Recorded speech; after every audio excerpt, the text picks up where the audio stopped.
Moi, c'est Yankobo Fall. Je suis le secrétaire général national adjoint du syndicat unique des travailleurs de la santé et de l'action sociale. En même temps aussi le secrétaire général de l'Union régionale de Dakar. Donc nous organisons aujourd'hui d'une manière conjointe cette fête entre nos camarades, nos frères de la SNTP. Quelles sont les doléances aujourd'hui à cette occasion de la fête de première doléances que vous mettez sur la table?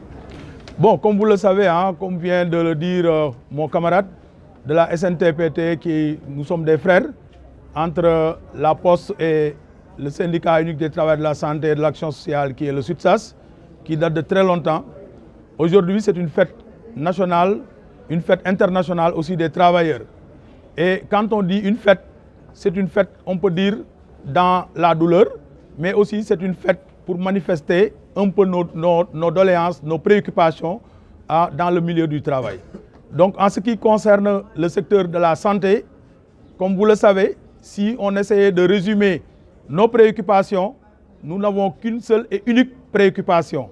L'unique préoccupation, c'est la matérialisation des accords entre le gouvernement et les syndicats de la santé, à voir le syndicat qu'on appelle l'association And Gueusseum, où on a signé un protocole d'accord depuis mai 2022 avec le gouvernement du Sénégal qui n'a pas été vraiment appliqué à la lettre. Et dans ce dit protocole d'accord, on peut en citer des points, néanmoins, qui ont été des points de satisfaction et des engagements réalisés par le gouvernement du Sénégal, dirigé par le président Macky Sall.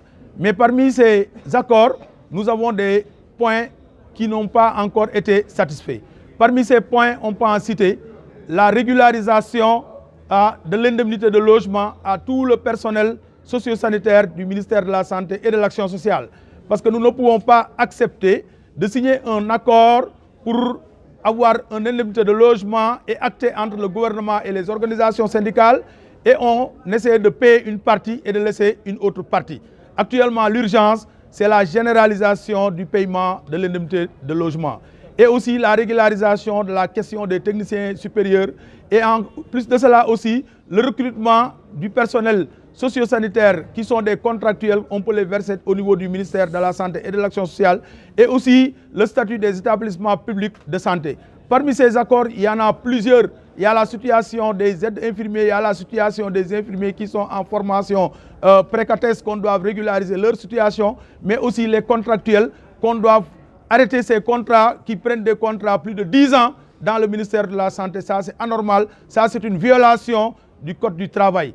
Et donc, je pense qu'en résumé, parmi ces accords, c'est vraiment la matérialisation totale des accords. Et nous ne sommes pas là pour appeler le gouvernement de Bassirou Diomaye Diakhar Faye à des négociations, mais nous les appelons à une matérialisation des accords entre And Gueusseum dans le secteur de la santé et le gouvernement du Sénégal. Toutefois, M. Fall, le nouveau régime, comme vous l'avez dit, avait quand même prôné lors de la rencontre avec